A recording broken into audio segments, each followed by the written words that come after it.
আলিপুরদুয়ার জেলা হাসপাতালে আয়া মাসিদের কাজে পুনর্বহাল রাখার দাবিতে এবার মুখ্যমন্ত্রীর দ্বারস্থ হল জাতীয় কংগ্রেস। মঙ্গলবার আলিপুরদুয়ার জেলা কংগ্রেস কার্যালয়ে সাংবাদিক সম্মেলন করে জেলা কংগ্রেস সভাপতি শান্তনু দেবনাথ জানান, বহু বছর ধরে হাসপাতালে কাজ করে আসছেন তারা, কিন্তু বর্তমানে কোনো উপযুক্ত কারণ না দেখিয়ে হাসপাতাল সুপার আয়া মাসিদের হাসপাতালে প্রবেশ করতে দিচ্ছেন না। স্বাভাবিকভাবেই এতে দিন আনা দিন খাওয়া আয়া মাসিরা খুবই সমস্যায় পড়েছেন।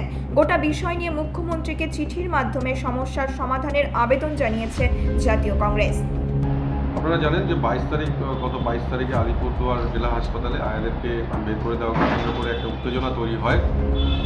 সেই জায়গা থেকে আয়াদেরকে পুরোপুরি নিষিদ্ধ করেছে আলিপুরদুয়ার জেলা হাসপাতাল কর্তৃপক্ষ।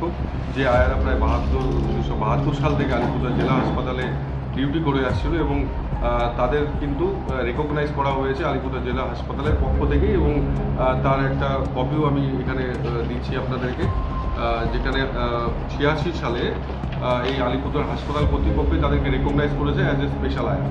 সুতরাং আয়া শব্দটাকে যেভাবে ভিলেন করা হচ্ছে, যেখানে বলা হচ্ছে যে আয়া নিষিদ্ধ, ভারতবর্ষে এমন কোনো আইন নেই যেখানে কোনো পেশেন্ট তার পেশেন্টের সঙ্গে অ্যাটেন্ডেন্ট রাখতে পারবে না।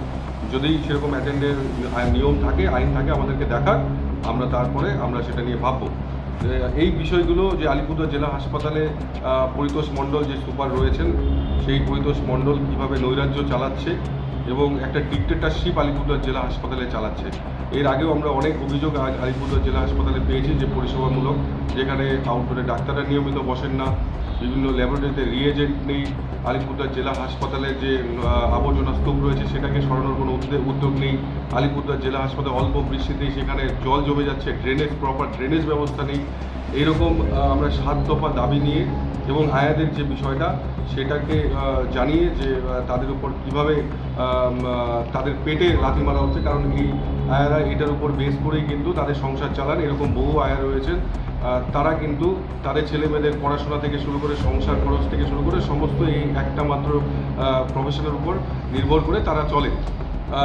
আজকে তাদের পরিস্থিতি অত্যন্ত ভয়ানক।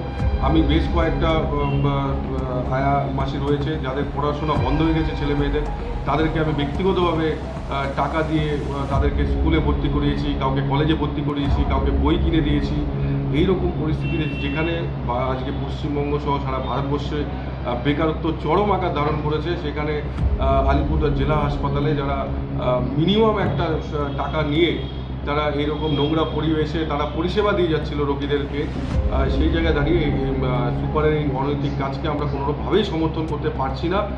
এই অভিযোগগুলো জানিয়ে আমরা আজকে চিফ মিনিস্টার ম্যাডামকে আমরা আজকে চিঠি পাঠাচ্ছি। আলিপুরদুয়ার থেকে শামু দাসের রিপোর্ট, নিউজ মেট্রো।